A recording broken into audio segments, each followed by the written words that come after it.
خطیب کے عقل مند ہونے کی علامت اور نشانی بھی بتائی ہے۔ اللہ تبارک و تعالیٰ سے دعا ہے کہ اس مختصر سے خطبے میں ہم کو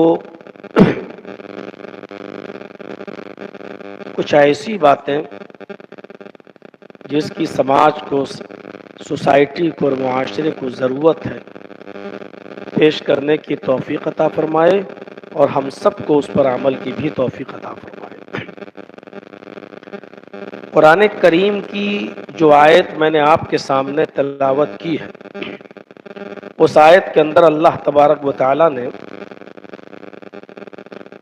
یہ فرمایا ہے کہ مومنوں، ہم تمہیں مختلف قسم سے آزمائیں گے،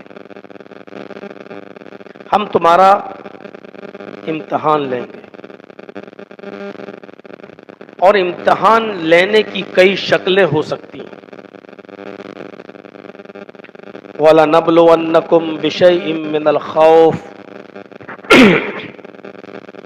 ہم خوف ڈال کر بھی تمہیں آزمائیں گے،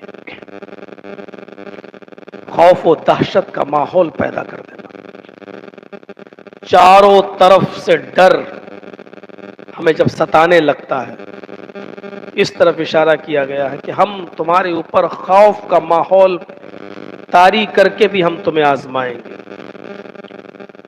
والجوع، اور ایسے حالات ہم پیدا کر دیں گے کہ ان حالات میں تم بھوکے مرنے لگو گے، کاروبار تمہارا چوپٹ ہو جائے گا، روزی روٹی کے لیے مارے مارے پھرو گے،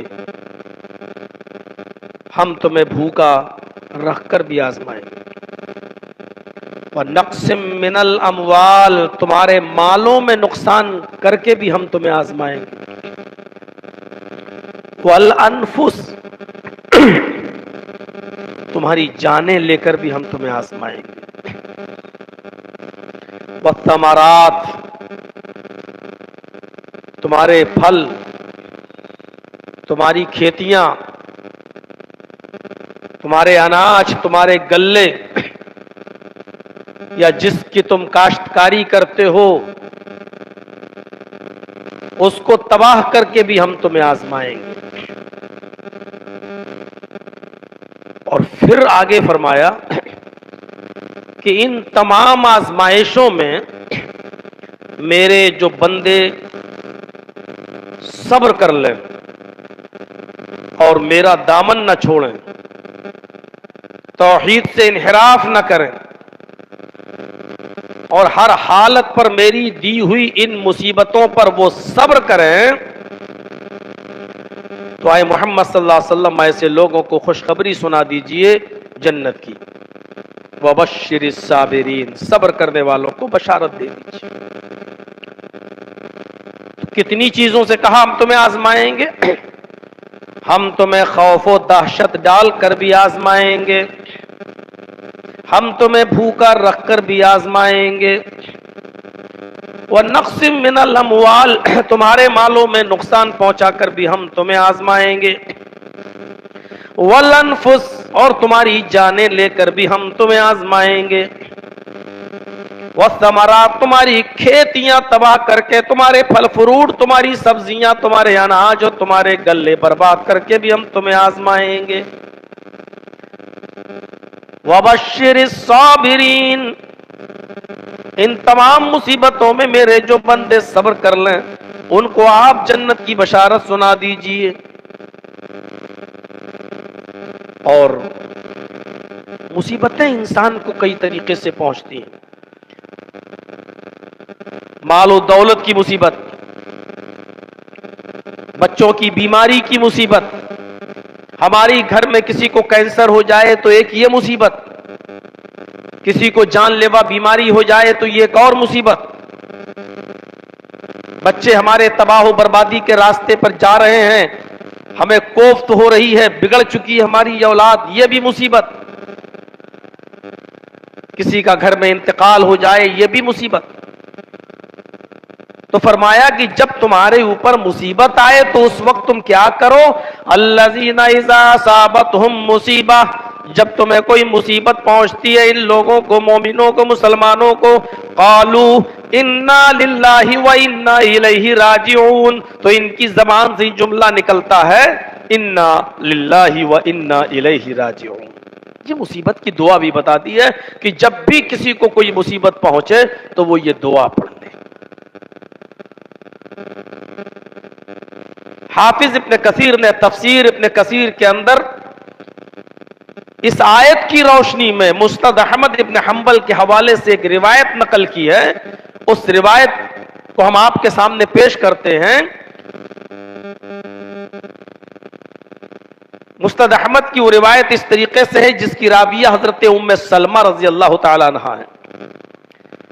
وہ فرماتی ہیں کہ ایک مرتبہ میرے شوہر ابو سلمہ نبی اکرم صلی اللہ علیہ وسلم کے پاس بیٹھے ہوئے تھے، تشریف فرما تھے، اور آپ مسجد میں درس دے رہے تھے، اور مصیبت کی یہ دعا آپ نے اسی درس میں بتائی کہ جب بھی کسی کو کوئی مصیبت پہنچے تو وہ یہ دعا پڑھ لیا کرے، انا للہ و انا الیہ راجعون۔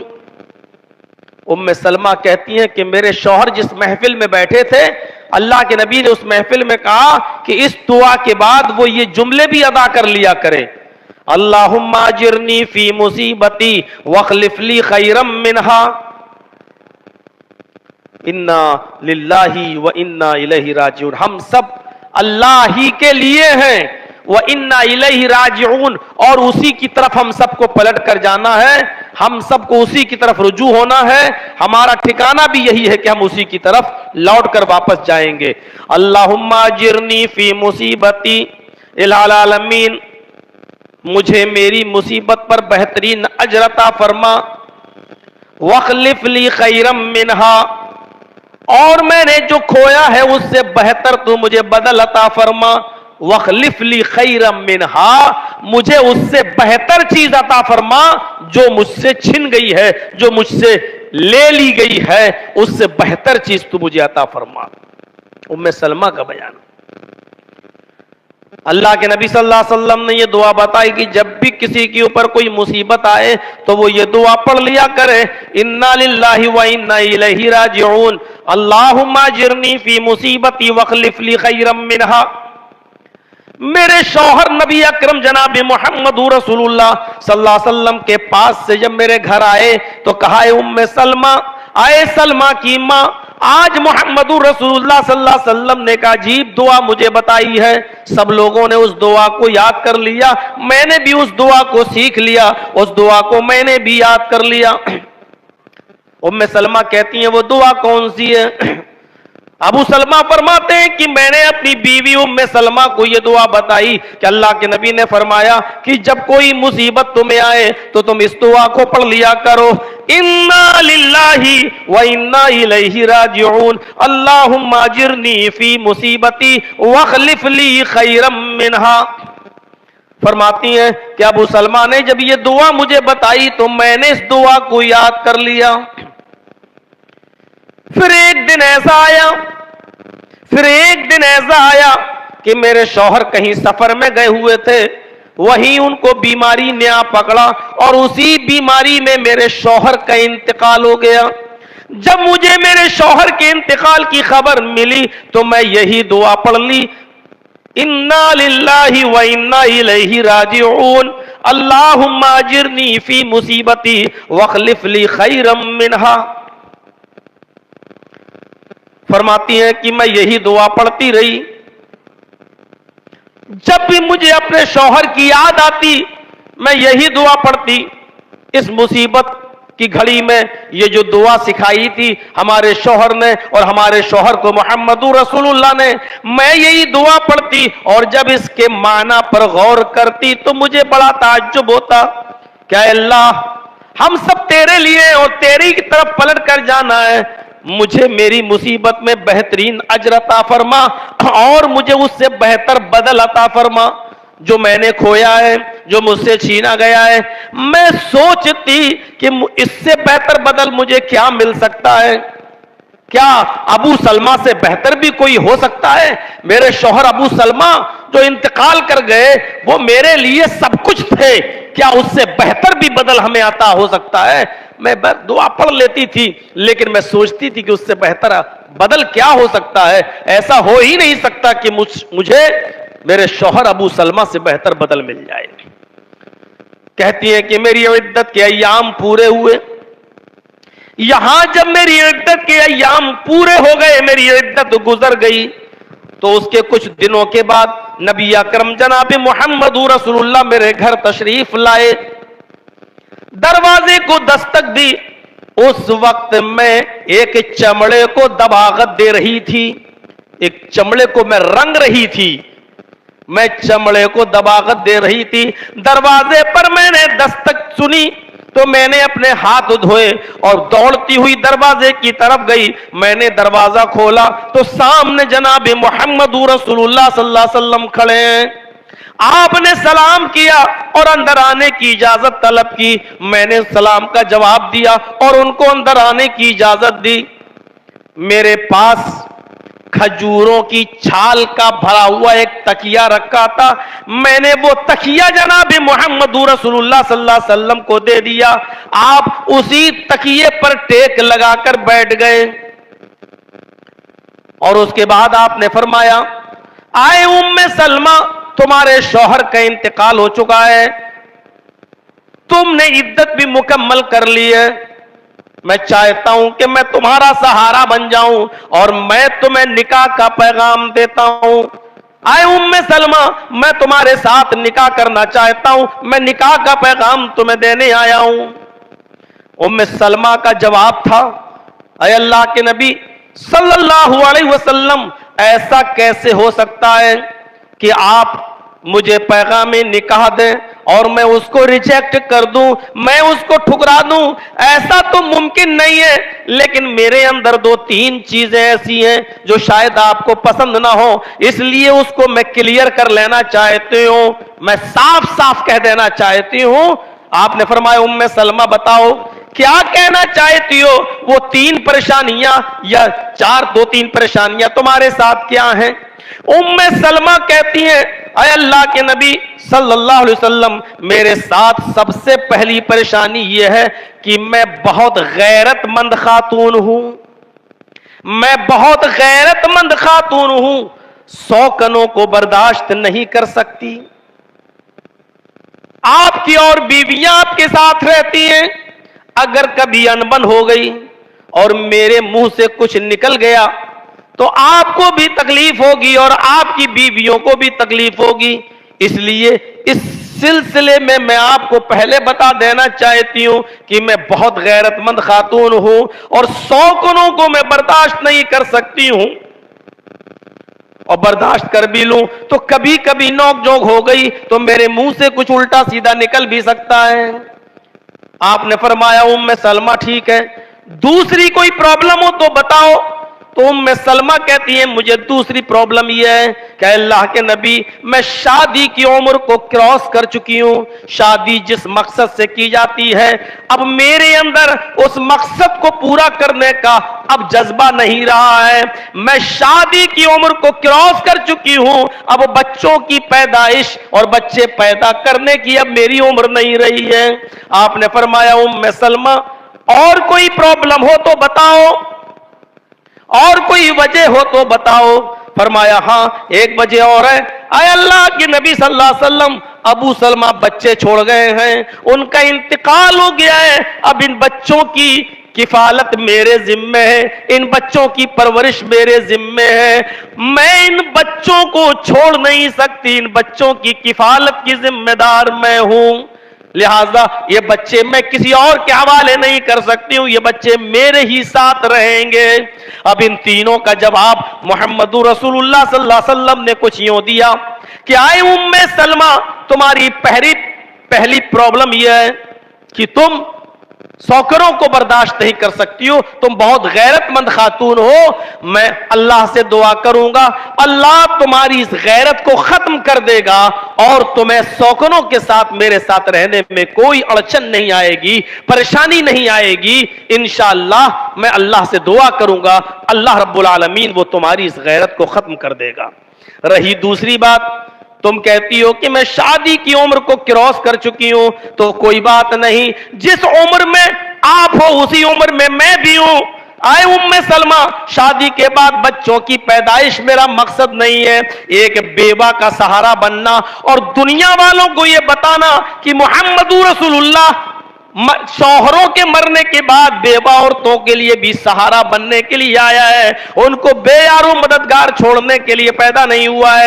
اس لیے میرا مقصد یہ ہے، اس لیے شادی کی جس عمر میں کراس کر چکی ہو اسی عمر کو میں بھی کراس کر چکا ہوں، یعنی جس عمر میں آپ ہو اسی عمر میں میں بھی ہوں، یہ بھی کوئی مسئلہ نہیں ہے۔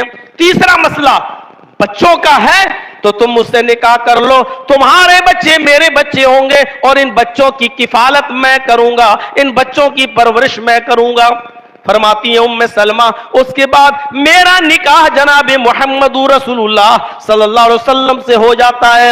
جب میرا نکاح نبی اکرم سے ہوا تو پھر میں نے اس دعا کے لفظ پر غور کیا، ان کے الفاظ پر غور کیا کہ انا للہ و انا الیہ راجعون، آئے بھی اللہ ہی کی طرف سے، جانا بھی اللہ ہی کی طرف ہے، اور اللہ نے مجھے میری مصیبت پہ بہترین اجر دیا، اور جو دعا میں نے یاد کی تھی اس دعا کا اثر یہ نکلا کہ مجھے اللہ رب کے نبی صلی اللہ علیہ وسلم مل گئے، یعنی مجھے میرے شوہر سے بہتر شوہر مل گیا۔ اللہم اجرنی فی مصیبتی واخلف لی خیرا منہا، مجھے اس سے بہتر عطا فرما جو مجھ سے چھینا گیا ہے، جو مجھ سے لیا گیا ہے۔ تو ابو سلمہ سے بہتر شوہر مجھے مل گئے۔ تو کہتی ہیں کہ دعا کا اثر ہوتا ہے۔ ایک طرف اللہ تبارک و تعالیٰ نے آزمائشیں گنائیں، خوف اور دہشت ڈال کر بھی ہم تمہیں آزمائیں گے، بھوکا مار کر بھی آزمائیں گے، تمہارے مالوں میں نقصان کر کے بھی ہم تمہیں آزمائیں گے، تمہاری جانیں لے کر بھی ہم تمہیں آزمائیں گے، اور دوسری طرف کہا تمہاری کھیتیاں باڑیاں برباد کر کے بھی ہم تمہیں آزمائیں گے، اور کہا کہ ان تمام مصیبتوں میں جو صبر کر لیں ان کو جنت کی بشارت دے دو۔ اور جب مصیبت پہنچتی ہے مومن کو تو اس کی زبان سے جملہ نکلتا ہے انا للہ و انا الیہ راجعون۔ تو میرے پیارے ساتھیوں، ہر انسان پر الگ الگ مصیبت ہوتی ہے، ان تمام مصیبتوں میں موت سب سے بڑی مصیبت ہوتی ہے۔ اگر میری موت ہے تو میرے گھر والوں کے لیے مصیبت، ہمارے بیوی بچوں کی موت ہے تو وہ ہمارے اور ہمارے اہل خانہ کے لیے مصیبت۔ اس مصیبت سے کوئی بھی میرے بھائیوں بچا نہیں۔ خود اللہ کے نبی جناب محمد رسول اللہ صلی اللہ علیہ وسلم کا حال یہ تھا کہ آپ اپنے 18 مہینے کے بچے کو گود میں لیے ہیں، ابراہیم نام ہے، اور اس کے بعد آپ کے ہاتھوں میں وہ بچہ دم توڑتا ہے۔ دم توڑنے کے بعد آپ نے اپنی اس مصیبت کا اور غم کا اظہار کچھ یوں کیا، ان العین تدمع والقلب يحزن ولا نقول الا ما يرضي ربنا۔ کچھ اس انداز سے اللہ کے نبی اظہار کر رہے ہیں کہ آئے میرے بیٹے، تیری جدائی سے میری آنکھیں اشک بہا رہی ہیں۔ ان العین تدمع، آنکھیں اشک بار ہیں، والقلب يحزن، اور دل غمگین ہے، دل مایوس ہے، دل پریشان ہے۔ وَلَا نَقُولُ إِلَّا مَا يُرْضِي رَبَّنَا، لیکن ہم اپنی زبان سے کوئی ایسے جملے ادا نہیں کریں گے جو ہمارے رب کو ناراض کر دے، جو ہمارے پروردگار کو ناراض کر دے، جو ہمارے اللہ کو ناراض کر دے۔ ہم وہی جملے بولیں گے جس سے ہمارا پروردگار خوش ہو اور ہمارا رب راضی ہو، ہم وہی جملے بولیں گے۔ وَإِنَّ بِفِرَاقِكَ يَا إِبْرَاهِيمُ لَمَحْزُونُونَ، لیکن اے ابراہیم تیری جدائی سے ہمیں غم ضرور پہنچا ہے، تیری جدائی سے ہمیں مصیبت ضرور پہنچی ہے، پریشانی ضرور پہنچی ہے۔ تو میرے پیارے ساتھیوں، اس پریشانی سے اللہ کے رسول صلی اللہ علیہ وسلم بھی نہیں بچ سکے۔ حضرت خدیجہ کا انتقال اور ایک ہی سال میں ابو طالب کا انتقال اور اسی سال حضرت خدیجہ کا انتقال، سب سے زیادہ نبی کو ڈھارس دینے والی، باہر سے جب مار کھا کے آتے تو زخموں پر مرہم رکھنے والی، مصیبتوں میں آپ کے لیے دیوار بن کر کھڑی ہونے والی آپ کی چہیتی اور لاڈلی بیوی خدیجہ، ان کا انتقال، ادھر ابو طالب کا انتقال جو چاروں طرف سے ہونے والے حملوں سے محمد رسول اللہ صلی اللہ علیہ وسلم کو بچایا کرتے تھے. غور کیجئے کتنی بڑی مصیبت. لیکن ان تمام مصیبتوں میں اللہ کے نبی یہی دعا پڑھتے تھے. مصیبت کوئی بھی ہو دعا یہی پڑھی جائے گی، انا للہ و انا الیہ راجعون. یہ الگ بات ہے کہ ان تمام مصیبتوں میں سب سے بڑی مصیبت موت ہے، چاہے وہ والدین کی موت ہو، چاہے وہ اولاد کی موت ہو، چاہے وہ بیوی کی موت ہو، چاہے وہ شوہر کی موت ہو، چاہے وہ آپ کے رشتہ دار کی موت ہو. میرے بھائیوں، یہ سب سے بڑی ایک مصیبت ہے. لیکن اس مصیبت کی دعا بھی یہی ہے، انا للہ و انا الیہ راجعون، اللہم اجرنی فی مصیبتی واخلف لی خیرا منہا. اور یہ کلیئر ہے، سب جانتے ہیں، ہمیں اور آپ کو سب کو پتا ہے کہ اس دنیا میں ہم اور آپ جو آئے ہیں تو ایک دن اس دنیا سے جانا بھی ہے. یہ میرے بھائیوں دائمی زندگی نہیں ہے. پورا قرآن پڑھ جائیے اور حدیثوں کا مطالعہ کر جائیے، آخرت سے کتنا لوگوں کو روشناس کرایا گیا.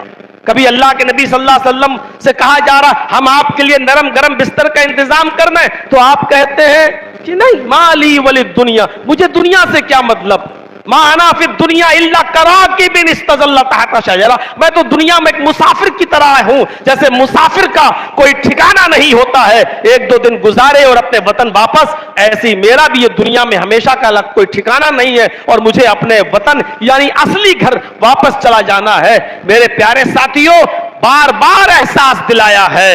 تو جب یہ یقینی ہے کہ موت آنا ہے تو موت سے ڈرنا کس بات کا. لیکن ہاں، ہر انسان کو فکر اس بات کی ہونی چاہیے کہ مرنے کے بعد کی زندگی ہماری کامیاب ہو.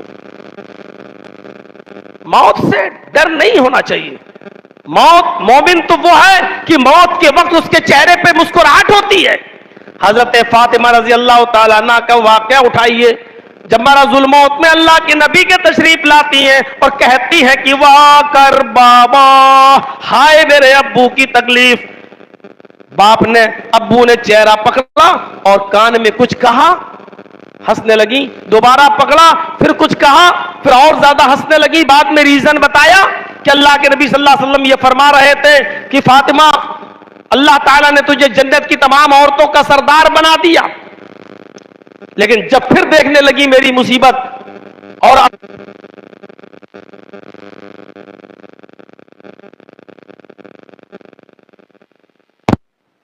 کان کے جو جملے کہے وہ جملے ہمیں اور آپ کو سب کو معلوم ہے، اور اسی منبر پر کھڑے ہو کر ہم نے اور آپ نے بیسیوں مولویوں سے یہ باتیں سنی ہوں گی کہ اللہ کے نبی صلی اللہ علیہ وسلم نے فرمایا، آئے فاطمہ تمہیں فکر کرنے کی ضرورت نہیں، میرے اہل بیت میں، میرے خاندان میں، میرے گھر والوں میں سب سے پہلے تم مجھ سے آ کر ملو گی. غور کیجئے، تم مجھ سے ملو گی مطلب میرے انتقال کے بعد میرے خاندان میں، میرے اہل بیت میں سب سے پہلے اگر کوئی میرے پاس آئے گا تو وہ تم ہو. یعنی موت کی خبر دے رہے ہیں آپ، انتقال کے بارے میں بتلا رہے ہیں کہ وہ تم ہوگی. تو انتقال کو قریب دیکھ کر یا سن کر حضرت فاطمہ کا چہرہ مسکردہ ہو جانا چاہیے تھا، لیکن نہیں. حضرت فاطمہ نے جب یہ سنا کہ میرے اہل بیت میں، میرے خاندان میں سب سے پہلے تم مجھ سے ملو گی، یہ خبر سنتے ہی حضرت فاطمہ کا چہرہ چہک اٹھا، چمک اٹھا، مسکرانے لگیں. بعد میں نبی اکرم کے انتقال کے بعد جب حضرت عائشہ نے اپنے حق کا واسطہ دے کر پوچھا تب حضرت فاطمہ نے بتایا کہ ہاں، اللہ کے رسول کی زندگی میں تو میں یہ راز فاش نہیں کر سکتی تھی، لیکن اب نبی اکرم ہی نہیں رہے تو اب میں وہ راز فاش کر سکتی ہوں، بتا سکتی ہوں.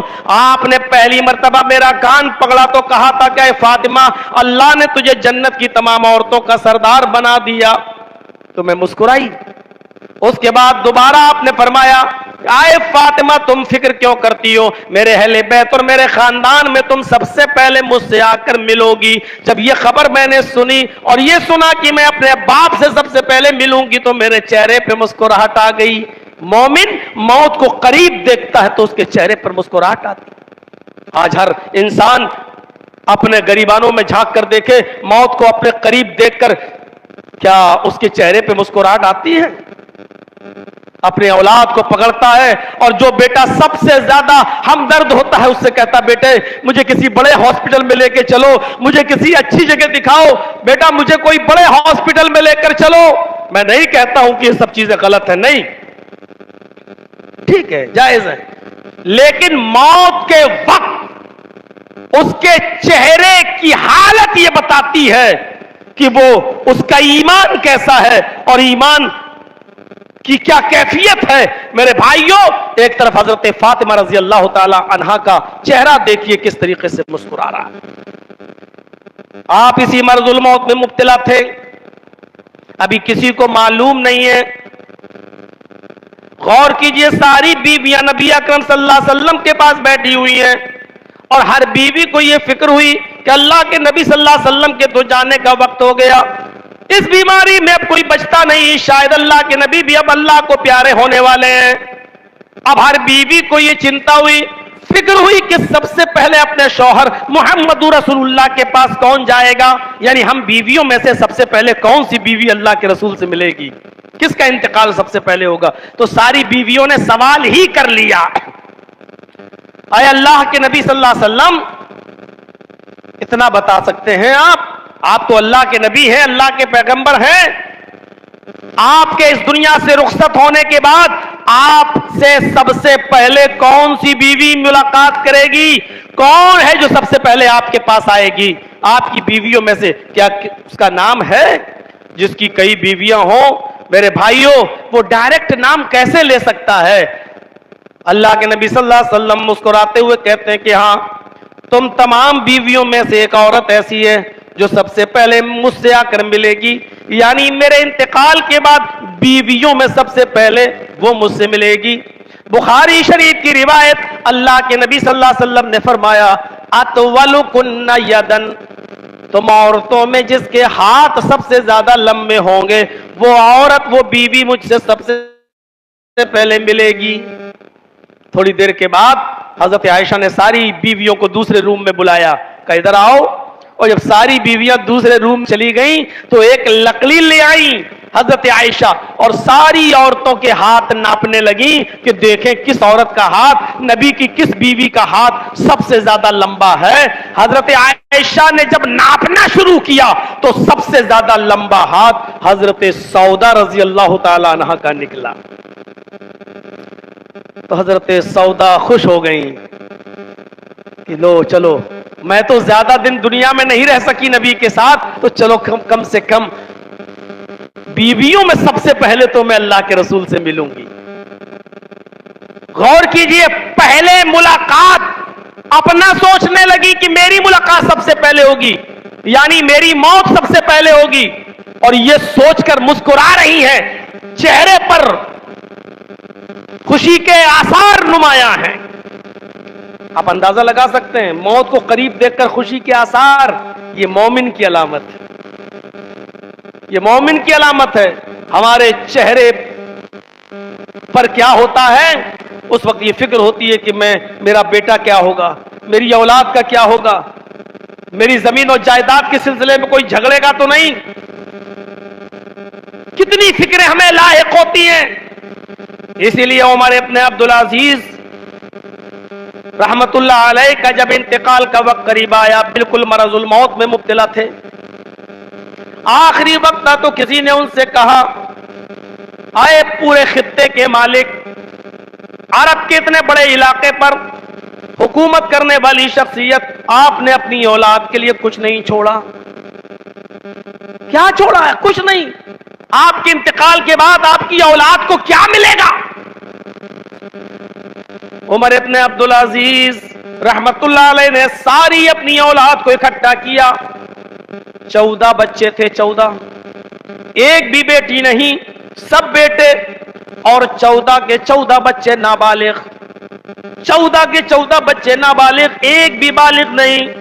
عمر ابن عبد العزیز نے اپنے ان 14 بچوں کی طرف دیکھا جو سب کے سب نابالغ ہیں، چھوٹے چھوٹے بچے ہیں، ان کی طرف نظر اٹھائی تو آنکھوں میں آنسو آ گئے، اور آنسو آتے ہوئے کیا کہتے ہیں، اے میرے بیٹو، میرے قلم میں اتنا پاور تھا، اتنا پاور کہ اگر میں چاہتا تو تمہارے لیے بہت کچھ چھوڑ سکتا تھا، تمہارے لیے بہت کچھ دے سکتا تھا، تو میں اپنے قلم سے بہت کچھ نواز سکتا تھا، لیکن میں نے دنیا کی زندگی کی مصیبتوں کو آخرت کی مصیبت پر ترجیح نہیں دی ہے، میں نے آخرت کی مصیبت سے بچایا ہے، اس لیے اے میرے بچوں، اے میرے بیٹوں، میں نے تمہارے لیے کچھ نہیں چھوڑا ہے، اے میرے بیٹوں، میں نے تم 14 کے 14 بچوں کو میں نے اللہ کے سپرد کر دیا ہے، اللہ کے حوالے کر دیا ہے، اب میں نہیں جانتا کہ میرے بعد پرورش کیسے ہوگی، میرے بعد تمہیں کون سنبھالے گا، میں نے تمہیں اللہ کے سپرد کر دیا ہے۔ اور جب عمر ابن عبد العزیز کا انتقال ہوا، پڑھیے تاریخ خطیب بغدادی، جب عمر ابن عبد العزیز کا انتقال ہوا اور ان کو دفن کر دیا گیا، ان کے انتقال کے 1.5-2 مہینے کے بعد جب ان کا ترکہ تقسیم کیا گیا، ان کی وراثت تقسیم کی گئی، تو آپ جانتے ہو ان 14 بچوں میں جب آپ کی وراثت تقسیم ہوئی تو ہر ایک بچے کو 18 درہم ملتا ہے، بس 18 درہم۔ مولانا عبد الرؤف صاحب رحمانی جھنڈا نگری رحمت اللہ علیہ نے لکھا ہے کہ اس زمانے کا 1 درہم آج کے 4 آنے کے برابر تھا، 54 کے برابر، 1 درہم 4 آنے کا، یعنی 4 درہم کا 1 روپیہ۔ اب جوڑیے 18 درہم ایک بچے کے حصے میں آیا تو 4 چوک 16 درہم کا 4 روپیہ، اب بچا 2 درہم اس کا 50 پیسہ، یعنی ایک بچے کے حصے میں 4.5 روپیہ آیا۔ 4.5 روپیہ آج کے موجودہ زمانے کے حساب سے ایک بچے کے حصے میں 4.5 روپیہ آ رہا ہے، 14 بچوں کے حصے میں جوڑیے آپ 18 درہم، ایک بچے کے حصے میں 4.5 روپیہ۔ یہ عمر ابن عبد العزیز کا حال تھا جس نے پورے اندلس پر حکومت کر کے دکھائی ہے، اور جس نے اللہ سے ڈرنے کے معاملے میں ایک ریکارڈ قائم کیا ہے۔ ذرا ہم اپنی زمینوں جائیدادوں پر غور کریں، بلکہ وہ بھی کم ہے۔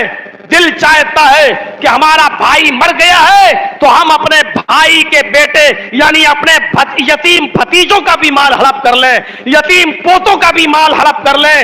میں فلاں لڑکی کی تو شادی ہو گئی، وہ اپنے گھر چلی گئی، ہم اس کی بھی زمین و جائیداد پر قبضہ کر لیں۔ ہمارے حالات کچھ اس طریقے کے بن چکے ہیں، ایسا لگتا ہے جیسے ہمیں موت آنی ہی نہیں ہے۔ میرے بھائیو، حضرت سعود سے زیادہ لمبا نکلا تو سودا خوش ہے، اور ساری بیویاں مبارکباد دیں، تم سب سے پہلے اللہ کے رسول سے ملو گی۔ لیکن نبی اکرم کے انتقال کے بعد جب کسی بیوی کا انتقال ہوتا ہے، جو بیوی آپ کی سب سے پہلے انتقال کرتی ہے وہ سودا نہیں تھی بلکہ زینب بنت جہش تھی۔ ہاتھ تو سب سے زیادہ لمبا تھا سودا کا، لیکن انتقال ہوا آپ کی بیویوں میں سب سے پہلے حضرت زینب بنت جہش کا۔ ساری عورتیں ایک دوسرے کا چہرہ دیکھنے لگی ہیں، یہ کیا ہوا؟ میں تو سوچ رہی تھی سودا کا انتقال ہوگا۔ تب حضرت عائشہ فرماتی ہیں کہ اب میری سمجھ میں آیا، اطولو کنہ یدن، اللہ کے نبی نے نام کیوں نہیں لیا، صرف یہ کیوں کہا تھا جس کے ہاتھ سب سے زیادہ لمبے ہوں گے؟ اللہ کے نبی کے لمبا ہاتھ کہنے کا مقصد یہ تھا کہ جو سب سے زیادہ صدقہ و خیرات کرنے والی ہوگی، جو سب سے زیادہ اللہ کی راہ میں دینے والی ہوگی، جو سب سے زیادہ اللہ کی راہ میں مال خرچ کرنے والی ہوگی، اور اس میں زینب بنت جہش کا کوئی مقابلہ نہیں ہے۔ وہ کل کے لیے کچھ نہیں چھوڑتی، آج جو کچھ بھی ہے ضرورت کے تحت استعمال کیا اور باقی سب صدقہ و خیرات کر دیا، کل کہاں سے آئے گا اللہ مالک۔ اس معاملے میں حضرت زینب سب سے آگے تھی۔ تو میرے پیارے ساتھیوں، ہمیں غور کرنا چاہیے کہ موت بہتر انسان وہ ہے جس کی موت جس کو کامیاب کر دے، اور مرنے کے بعد بھی جس کی زندگی کامیاب ہو۔ موت سے تو بچنا ہی نہیں ہے۔ آپ نے کل بھی کسی کو دفنایا ہوگا، پرسوں بھی کسی کو دفنایا ہوگا، ہفتہ 10 دن 15 دن 1 مہینہ پہلے ہی کسی کو دفنایا ہوگا۔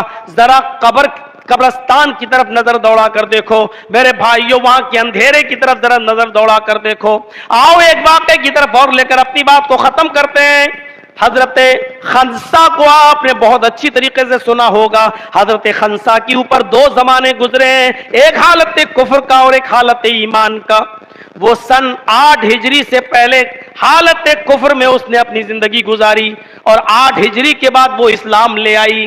وہ خنسا جس کو عرب کے اندر ارسل عرب کا خطاب ملا ہوا تھا, عرب کی سب سے بڑی مرثیہ پڑھنے والی اور عرب کی سب سے بڑی شاعرہ, کسی کے انتقال پر ایسا مرثیہ پڑھتی تھی کہ آنکھوں میں آنسو آ جائیں. ارسل عرب کا خطاب جس کو ملا ہوا تھا. حالت کفر گیا, اپنے معاویہ کی جدائی میں وہ روتی رہی اور اشعار گنگناتی رہی. اس کا دوسرا بھائی سخر اپنے بھائی کا بدلہ لینے کے لیے جلد بازی کر گیا. لوگ پہلے ہی سے چوکنا تھے کہ اب سخر اپنے بھائی معاویہ کا بدلہ لے گا, اس لیے موقع پا کر ان لوگوں نے سخر کو بھی قتل کر دیا. سخر کے قتل ہونے کے بعد خنسا کا تو وہ برا حال تھا کہ وہ پاگل سی ہو گئی, مجنوں سی ہو گئی, دیوانی سی ہو گئی, جنون سا اس کے اوپر طاری ہو گیا. میرے پیارے ساتھیوں, اس نے یہ شعر گنگنانا شروع کر دیا اور یہی اڑتے بیٹھتے چلتے پھرتے وہ یہی شعر پڑھتی رہتی تھی. یذکرنی طلوع الشمس لغروب شمس, اے سورج تو کیوں نکلتا ہے. یذکرنی طلوع الشمس صخرا, سورج کا طلوع ہونا مجھے صخر کی یاد دلا دیتا ہے. یذکرنی طلوع الشمس صخرا, صخر کی یاد دلا دیتا جب بھی سورج نکلتا ہے. یعنی اے سورج تو کیوں نکلتا ہے, جب بھی تو نکلتا ہے مجھے میرے بھائی صخر کی یاد آ جاتی ہے. اذکرہ لکل غروب شمس, ہر غروب شمس کے وقت, ہر سورج کے غروب ہونے وقت میں صخر کو یاد کرتی ہوں. یعنی کوئی رات ایسی نہیں جاتی کہ میں صخر کو بھول جاؤں. مطلب بالکل صاف ہے, اے سورج تو کیوں نکلتا ہے, جب بھی تو نکلتا ہے تو صخر کی یاد دلا دیتا ہے. اے رات تو کیوں آتی ہے, جب بھی میں بستر پر سونے جاتی ہوں تو مجھے میرے بھائی صخر کی یاد آ جاتی ہے. سوچئے ان اشعار میں کیسا درد ہے کہ وہ کہہ رہی صبح بھی مجھے اپنے بھائی صخر کی یاد آتی ہے اور رات میں جب بستر پہ جاتی ہوں تب بھی مجھے صخر کی یاد آتی ہے. یہ 8 ہجری سے پہلے یہ خنسا کا حال ہے, لیکن جب 8 ہجری میں اسلام لاتی ہے, اس کے 4 بیٹے تھے اور سن 16 ہجری میں جب ایک جنگ ہوتی ہے, اس جنگ کے اندر, جنگ کے قادسیہ میں جب حضرت عمر فاروق کی فوج جا رہی تھی تو خنسا نے بھی اپنے 4 بیٹوں کو اسی جنگ قادسیہ میں روانہ کر دیا, یہ کہتے ہوئے کہ آئے میرے بیٹو, جس طرح تمہاری ماں ایک ہے اسی طریقے سے تمہارا باپ بھی ایک ہے. آئے میرے بیٹو, قسم اس ذات کی جس کے قبضے میں میری جان ہے, تمہاری رگوں میں تمہارے باپ کا خون دوڑ رہا ہے. تمہاری ماں نے تمہارے باپ کی امانت میں خیانت نہیں کی ہے, یعنی میں نے آج تک کسی سے کوئی غلط تعلق قائم نہیں کیا ہے. آئے میرے بچوں, میدان جنگ میں کود جانا, ایک بیٹا شہید ہو جائے تو دوسرا بیٹا, دوسرا قتل ہو جائے تو تیسرا بیٹا, اور تیسرا بیٹا جب شہید ہو جائے تو چوتھا بیٹا. میدان جہاد میں جھنڈے کو بلند کرنا اور محمد رسول اللہ کا پرچم گرنے نہ پائے, حضرت عمر فاروق کو تم سے کوئی شکایت نہ ہونے پائے. اے میرے بیٹو, مجھے خوشی ہوگی کہ میں مرتے وقت تمہارے پیٹھ پر نہیں بلکہ تمہارے سینے پر خنجر چھپا ہوا دیکھوں, تیر تمہارے سینے پر لگا ہوا دیکھوں. آج یہاں نہیں تو کل جنت کے دروازے پر تم سے میری ملاقات ہوگی.